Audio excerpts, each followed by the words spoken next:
వ్యవసాయాన్ని మొత్తాన్ని కూడా జగన్మోహన్ రెడ్డి అధికారంలో ఉన్నంత కాలం చిన్న చూపు చూడటమే కాకుండా పూర్తిగా నాశనం అయ్యే పరిస్థితి తీసుకొచ్చినట్టు రైతులందరూ కూడా గమనించారు. మీరు గనక చూస్తే జగన్మోహన్ రెడ్డి గత 5 సంవత్సరాల్లో ఎక్కడా కూడా సరైనటువంటి సమయంలో విత్తనాలు సప్లై చేసింది కానీ లేదు, లేకపోతే పురుగుల మందులన్నీ కూడా కల్తీతోటి వచ్చినటువంటి పరిస్థితి ఉంది. నీటిని ఎక్కడ కూడా మంచి విధానంతో రైతుకి సకాలంలో అందించినటువంటి పరిస్థితి లేదు. పంటలు పండిన తర్వాత కూడా గిట్టుబాటు ధర లేక ఆత్మహత్యలు విపరీతంగా పెరిగిపోయినటువంటి పరిస్థితి.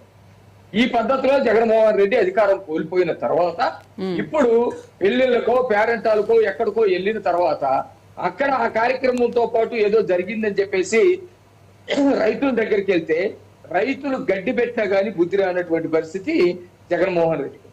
అక్కడ సబ్సిడీ ఈ ప్రభుత్వం వచ్చిన తర్వాత గతంలో కూటమి నాయకులు ఎవరైతే ఉన్నారో ఇచ్చినటువంటి హామీ ప్రకారం ఇన్పుట్ సబ్సిడీ పెంచారా లేదా, లేకపోతే ఇక్కడ రైతులకు అందిందా లేదా, ఇక్కడ ఎన్ని ఎకరాల్లో నష్టపోయారు, ఏ పంట వేసారు అని తెలుసుకొని కనీసం ఏదన్నా పంట నష్టం దగ్గరకో రైతుల దగ్గరకో ఇంకొకరి దగ్గరకో వెళ్ళినటువంటి పరిస్థితి ఉంటుంది. అలాంటి పరిస్థితి తెలుసుకొని జగన్మోహన్ రెడ్డి వెళ్ళాడా అంటే తెలుసుకోవాలా. ఆయనకి మైండ్ లో ఒక రాజకీయ దురుద్దేశం ఉంది.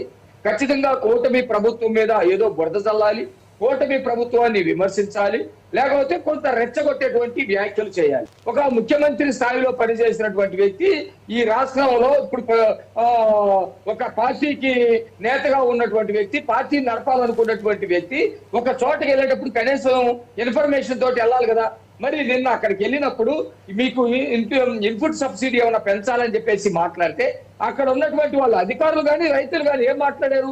ఆల్రెడీ ఈ ప్రభుత్వం మీరు ఇచ్చినటువంటి 25,000 రూపాయల కంటే ఇంకో 10,000 రూపాయలు కలిపి 35,000 రూపాయలు ఇన్పుట్ సబ్సిడీ ఇస్తుంది అని అంటే తల ఎక్కడ పెట్టుకోవాలి అతను? అయ్యో నేను పొరపాటు అయింది, నేను తెలుసుకోలేకపోయిందని చెప్పేసి ఏమైనా మాట్లాడా? అది మాట్లాడకపోగా మళ్ళీ మన ప్రభుత్వం వస్తుంది అని చెప్పేసి ఇంకొక మాటల్లోకి తీసుకెళ్తే నువ్వు ఉన్నప్పుడు ఏం